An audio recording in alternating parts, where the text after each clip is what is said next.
All right. Hello, everyone. Yep.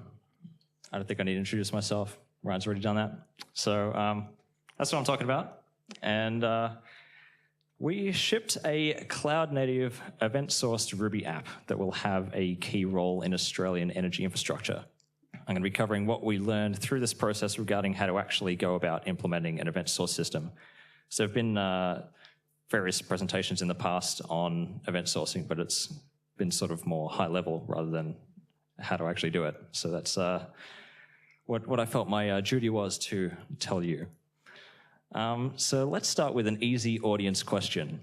Hands up, who's paying attention? Hey, great, almost everyone. Hands up, who's heard of event sourcing before? Cool. Hands up, who knows the gist of what it's about?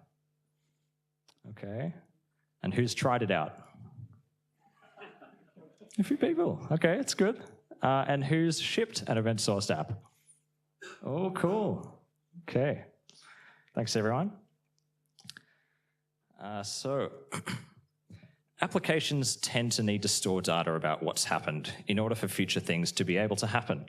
This is typically done using a database. You may have heard of those before.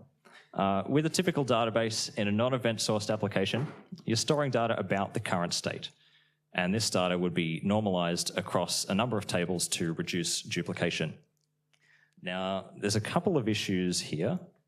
Issue number one is normalizing data slows reads. Optimizes for storage space, but not for reading. If you want to get at some data that's split up over several tables, you have to do joins. Databases are really good at that, but it's still expensive. With event sourcing, you use a pattern called CQRS, Command Query Responsibility Segregation. And this basically means that you have different models for reading and writing. Each one is performant for that purpose. And we'll get into this a bit later with something called a projection.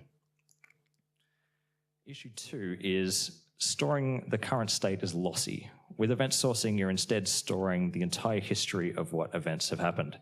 And then when you want to access the current state, you apply each event to get there. Think about your bank account. It's auditable. They don't just record your current balance and say, trust me, you've got 40 bucks. You might say, well, hang on, I had like 1,000 yesterday. But by recording the transactions, the events, you can clearly see how you spent quite a bit too much on drinks last night. A bit later, I'm going to show you how, in our project, we apply events to produce the current state. Right now, I'm going to give you a rundown on what our project is and its history. So GreenSync is all about creating systems to help manage energy demand. The grid is so complex, and managing it is a monumental effort in coordination. You have to keep the supply and demand of energy in balance, but everything is always changing. Massive load is coming on and going away with no notice. It's honestly a marvel that the lights stay on. But luckily, managing the grid is not up to us, but we provide the tools that make doing so a bit easier. And behold deX, the decentralized energy exchange. To clarify, the energy is not what's being decentralized. Sorry, the energy is what's being decentralized, not the exchange. This isn't some wacky blockchain thing. I mean, it could be, but that's not what we're doing. Basically, some people have energy and others want energy. That's a classic market. But energy markets aren't just any market. There's real physics attached. Power lines have resistance and maximum loads before they overheat and fail. Getting your energy from next door is much more efficient than it coming all the way from some power station ages away. There's also the interesting fact that reducing some load on the network by an amount has the same effect as exporting that amount. If you've got an excess of energy, you'd be better off storing it until there's more need for it and the price is higher. A good example is that your solar panels are actually causing issues in the middle of the day. That's when their output peaks, but it's also when the energy is in least demand. Hence the terrible feed-in rates you get from your retailer. If you can store that energy in something like a Tesla Powerwall and sell and discharge that energy into the grid when it's needed later on, like when everyone gets home from work and turns the TV on and cooks dinner, you'll be laughing. Anyway, energy networks are fascinating and I could talk about this all day, but I'm going to stop there because that's not what we're here for.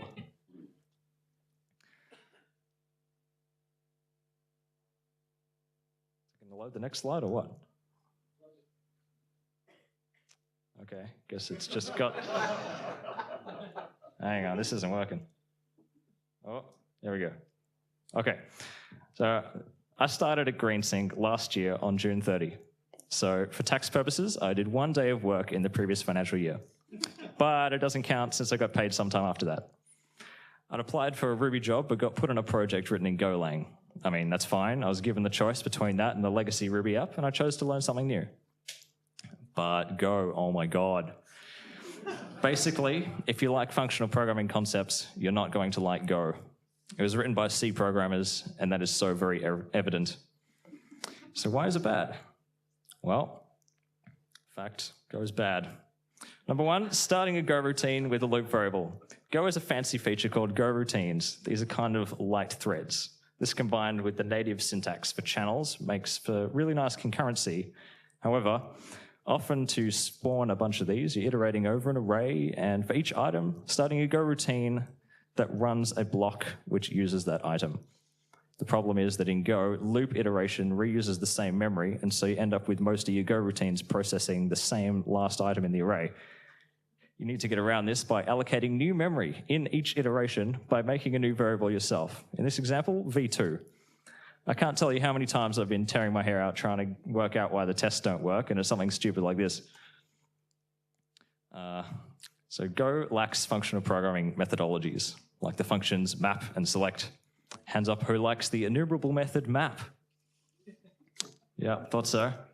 For me, it's absolutely invaluable. Being able to iterate over an array and return a new one that with every item changed in the same way is so powerful, as is select, quickly filtering to a subset of items which meet a condition. But there's no support for this in Go. There's no support for generics either, so it's just not going to happen. There are several libraries which try to add this, but they either use code generation or reflection. Ugh. This example shows how a simple filtering with select in Ruby balloons into a mouthful of code in Go. How long does it take you to interpret each?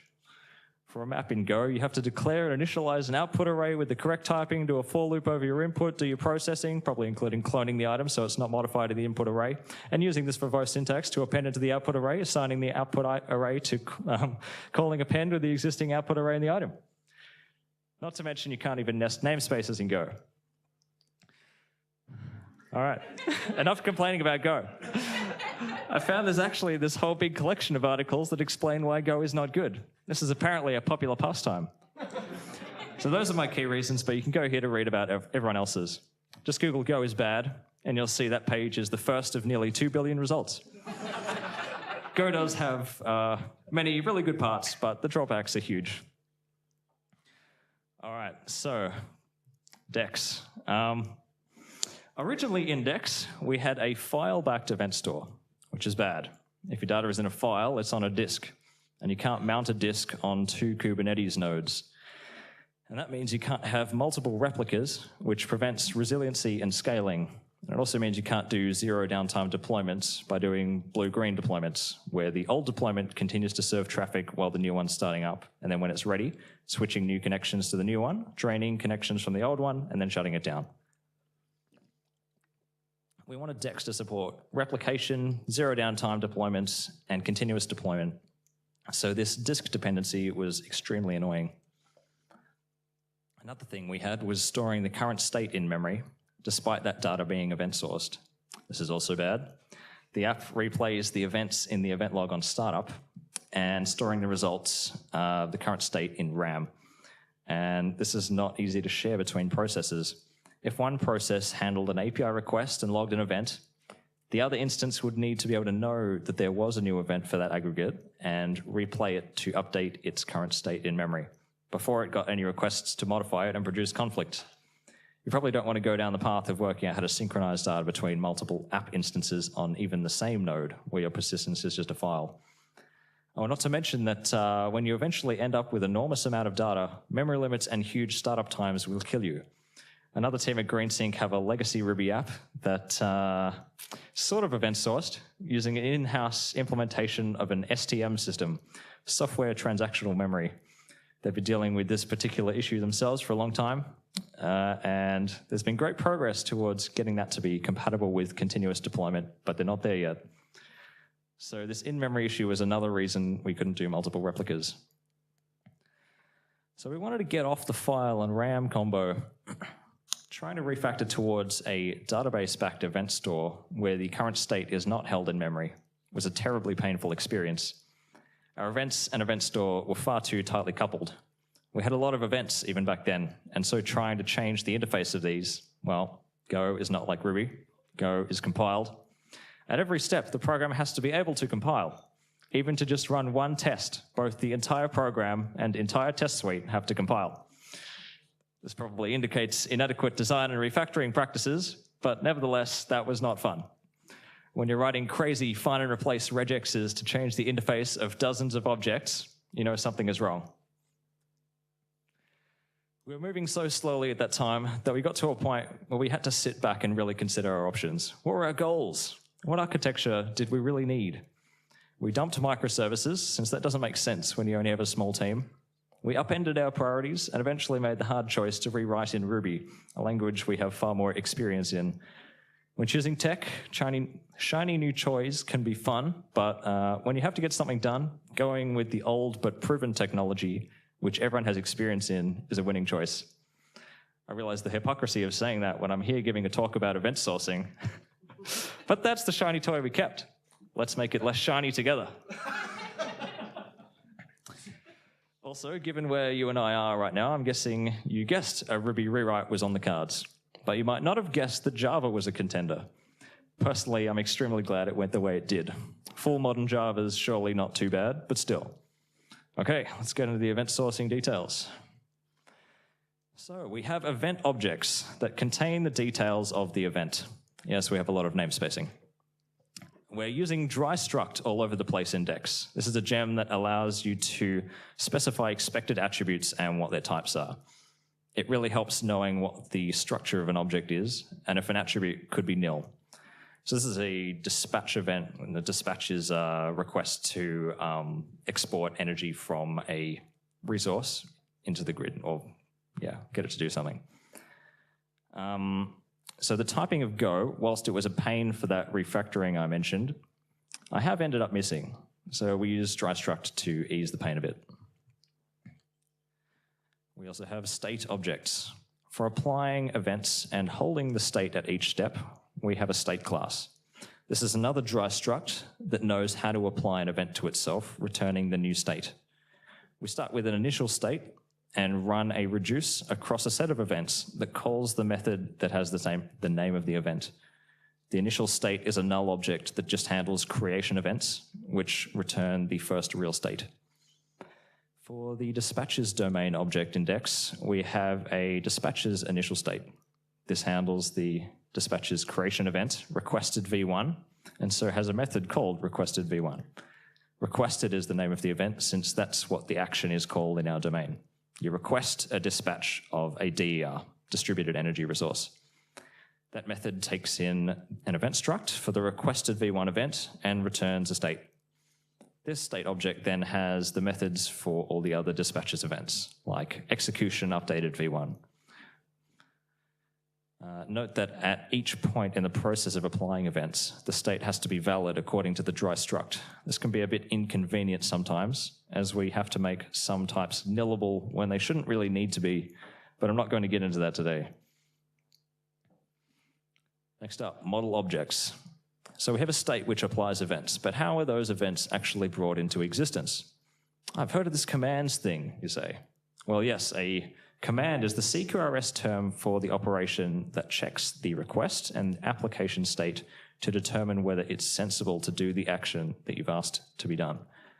In deX, our commands are methods of a model object, which encapsulates the state. When you ask the model to do an operation, like on a dispatch model, add this execution update, the command method validates whether it's suitable to do so.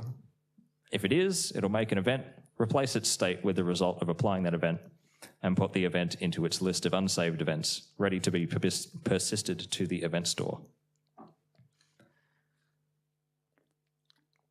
So we use the repository pattern index. This is an object that coordinates the model and the database, or in our case, a layer on top of that database, the event store. When we want to save the dispatcher's updates to the database, we call save on the dispatcher's repo, passing in the model. This method uses the event store to put the model's unsaved events into the event log. The first time a model is saved, it's also given an ID, which identifies the aggregate. The repo is also used to load a model from an aggregate in the event store. Unlike in the Go code, this encapsulates the persistence of our events. We could swap Postgres out for some other kind of storage, and theoretically, nothing above the repository would need to know about it.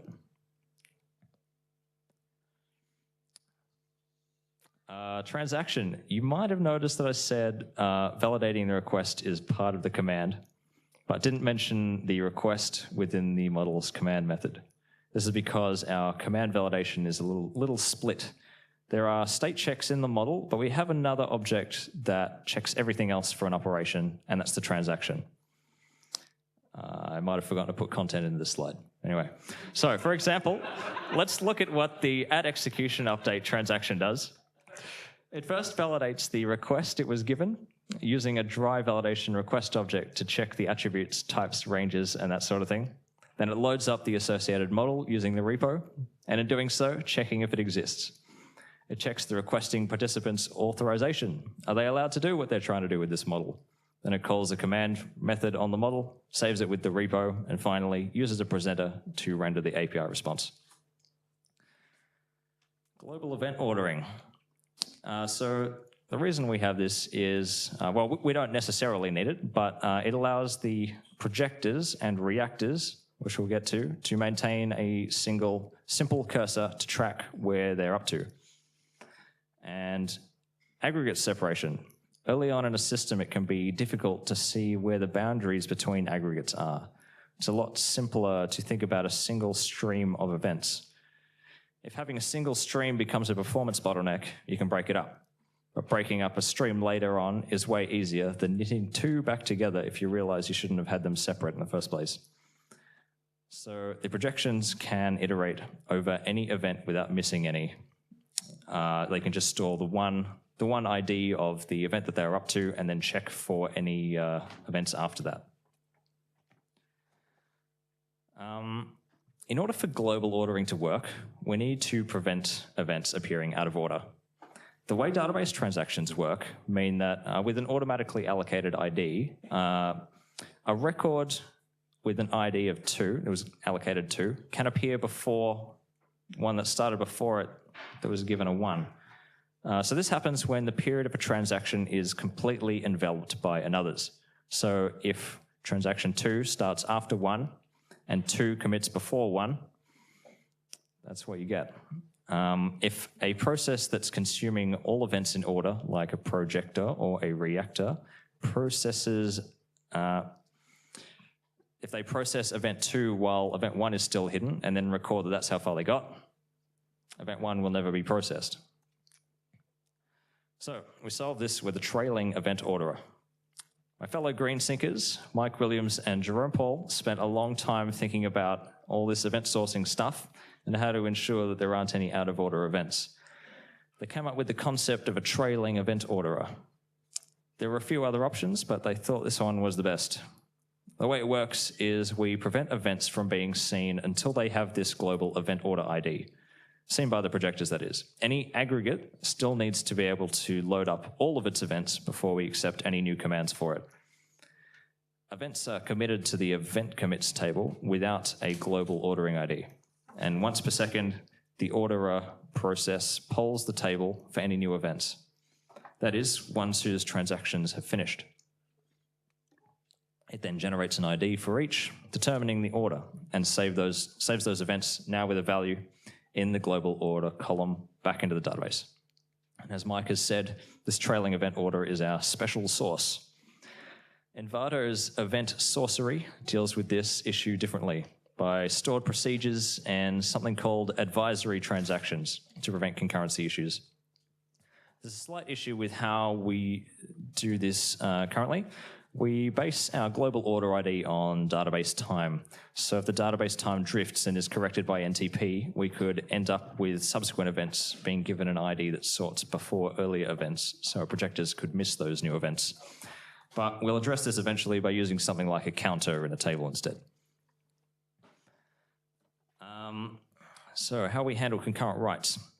Instead of having to lock the entire events table to add new events, we have the trailing event orderer. But we still need to handle what happens when two new events come in for the same aggregate. To prevent this, when we're writing events, we lock on the aggregate's stream row with a select for update. The stream is a separate table that I should have put in the slide as well, but yes. For version conflicts, they're prevented by the database, given that there's a uniqueness constraint on the combination of the aggregate's ID and version. Mike says we do optimistic locking as well, explicitly checking that the current version hasn't changed since we validated the command. When a conflict occurs in an operation, you can still have the operation retry from the start, unless that doesn't make sense for that operation. So say you've got an operation that sets a particular attribute on an aggregate, but requires that attribute to be unset beforehand. With two of those operations running at once for the same aggregate, one, there's going to be issues when they go to commit if you apply one, if you try to apply both those events when you read them out again. So both operations would load up the model, collecting and replaying the events we have so far for the aggregate, which in this case could just be the creation event. Each operation sees the attribute is unset, so continues on to generate the new event that sets it, and then asks the repository to save the model. When the repo tries to commit the second transaction, it's going to fail. That operation can pick that up and restart. This time, when it's checking the conditions, it sees the model has the attribute now set, so it doesn't make sense to add that another event. And it can now tell that to the user. So the way we handle concurrent reads. So as I was saying before, joining tables is not performant. Through CQRS, we can have separate read models. These consist of collections of records that are already in the form in which we were presenting them to our API consumers, or close enough to that anyway. These records are a representation of current state. But remember, a key part of event sourcing is that we don't store the current state. That's okay though. These projections are produced by a projector process that is following the event stream. And because of that, they're replaceable. We can blow them away at any moment. The projector can start and rebuild them. We don't have to store them in the same database or even service reads with the same application. But we do both in the one database to make things easier for ourselves. Anyway, because we're not locking the whole events table on read, we can have great performance. So projection.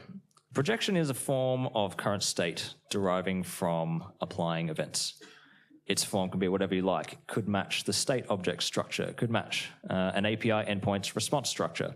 It could be only the particular keys you need for some specific situation. It could even be cross-aggregate. We have one that just counts particular events. The point is that a projection aids performance at read time. Imagine a dispatcher's list endpoint. Without a projection, you'd need to rehydrate every single dispatch from its events. That's a lot of processing for each request. Now, what about where you need to list only the dispatches that you have permission to see? In order to do that, you'd have to rehydrate every single dispatch aggregate before you can check their permissions, which is probably going to discard most of the aggregates. That's a lot of wasted processing. And that's a denial of service attack right there, easy. In deX, we have projectors, which are separate processes that, like the trailing event orderer, follow the event log. Each one maintains a cursor in the database of which event they're up to, so they can get the next set each time they poll. So don't use a projection as a snapshot. Snapshots are bad. A snapshot is a serialized representation of an aggregate state. Rehydrating an aggregate from a snapshot is more performant than rehydrating from events. It's like a cache. For a while, we've been dealing with the difficulties arising from using snapshots. A little while ago, I watched an event sourcing talk from Greg Young that he did in 2014, where he mentioned snapshots, saying, "Snapshots are evil because they have versioning problems. If I change something associated with a snapshot, I have to replay all of my snapshots. It's really a pain. My rule of thumb is that I would not consider using a snapshot until I had more than 1,000 events in a stream. And 1,000 events is a lot of events for an aggregate." So I now strongly believe that adding snapshots was a premature optimization, and I've started efforts to remove them. Feeds. The way that deX needs a way to let the API consumers know when something has changed. For example, that a new dispatch has been requested. Clients could poll us for a list of dispatches, but that gets old fast. If we have a lot of dispatches, that JSON payload is going to be huge. Plus, they need to know when an existing one is updated. We chose to solve this with a streaming feed connection. Event sourcing is very helpful for this. One option was to send each event to our consumers, but that would force them to understand and interpret each event, and new ones as they're added. Instead of that, we send the full state of each dispatch when it's been updated from an event. This is very easy to organize when we have event sourcing, since we have a dispatches projector that is trailing the event log and producing a projection whenever there's an event. We just pick that up and send it down the feed. And here ends my slide deck content. This was, of course, a deliberate choice. Not at all due to running out of time to prepare, no way. But that's okay, we're almost done. Eventual consistency. The way our trailing event order and projections works introduces delays in updating the projections, the data that's used for reads. We go straight to the events when you request a single aggregate, but for when you're listing and streaming, we use the projections. And that tends to be fine because people don't need to know about a change immediately, like a couple of seconds is fine. Yeah, with event sourcing, you tend to have to embrace eventual consistency. We had a spike a while ago to try out Kafka. Some people were pretty excited about that. And Kafka is a great way of like managing a big stream of messages that can be all distributed and stuff. Because like we have a bottleneck is that we have one Postgres instance on Google Cloud. And what if something happens to that, like when they do scheduled maintenance? The main difficulty with Kafka, though, is that there's no way to get everything up to now and stop. A Kafka topic is a continuous stream with no end. So we can't do the same thing of like, get me all the events for this aggregate, and now we can check the conditions and do stuff on top of that. There's no end. It's, yeah.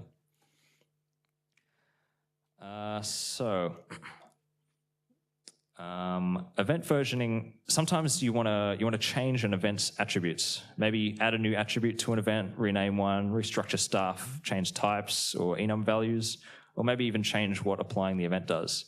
This is where event versioning comes in. You might have seen that we had V1 on various events before, and that's because that was the first incarnation of that event. If we wanted to change something, which we have, then we'd add a V2. It has different attributes, does different stuff. And we have an upcaster that turns a V1 event into a V2 event that we then apply instead of having to duplicate code for applying both a V1 and a V2. So would I recommend event sourcing for your app? In the words of Sebastian von Conrad, it depends. Learning a new technology takes time, so you have to be in a position to commit to that. There aren't that many people doing it yet, so your options for getting help are reduced. It's taken us a long time to develop our framework, and we still encounter new situations that require thought about every week. Whilst you'll go slower at first, I think once your project is large, you'll be able to move faster than a traditional architecture. The setup for your tests are just events, no complicated data flows to keep in your head. You don't have to event source everything. If you have a model whose data won't ever change, you don't need to event source it. In deX, we have device telemetry that we consider to be events but don't event source, like measurements coming from meters. It really helps if your domain language is at least semi-solidified. You can't, or at least really shouldn't, change event data that is in your event log. It's history. We have quite a few events with legacy names that we're now stuck with. You can create a new version of an event that renames a field, but you can't change an event that's already out there. We've gone back and forth quite a bit on names for a couple of our domain objects. So there was a time where we had 3 different names strewn throughout the code base for the thing that is the battery that holds the energy.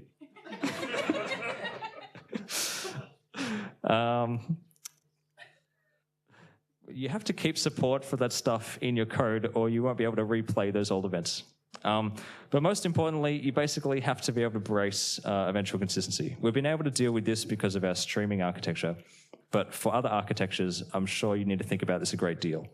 If eventual consistency is unacceptable for your project, but you still want to gain the scalability that asynchronous projectors bring, I'm led to believe it is possible to put a synchronous API layer on top of an asynchronous one, but you'd still need to look into that yourself.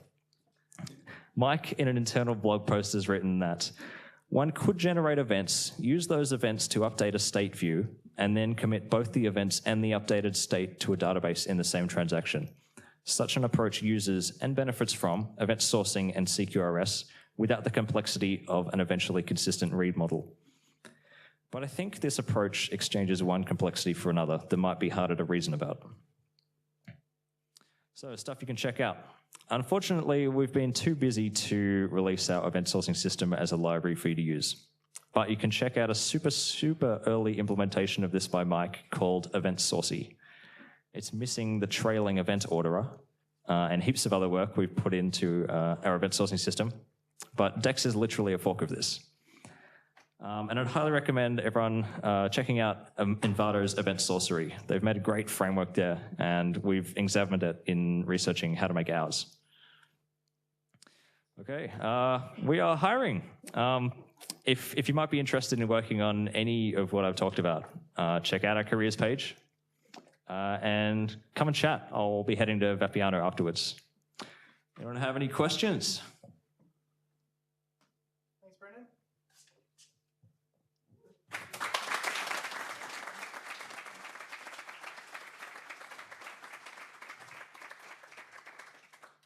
I think we have a question down here. Thank you, Ryan. Guess I'll have to use this mic. I was just curious, did you or any of the devs at GreenSync have previous experience with like DryRB libraries and sort of implementing them professionally? I'd heard about DryRB sometime before starting at GreenSync, but hadn't really used it very much at all. But we've found it to be really cool. Okay, so it was kind of like an experiment. Yeah, that was another one of the shiny things that we kept. Cool. Event sourcing, no. So we've had to do a lot of learning, but we thought it was worth it. One other question back here. It's interesting how you're talking about using Kafka. Were you using that as a store of events or just a transport to like pipe them from somewhere else? We were considering it as an event storage, but yeah, you could use it to communicate between systems. Like maybe instead of HTTP streaming, we could use that as some way to communicate with our consumers, but it's a bit more non-standard. What other questions were there?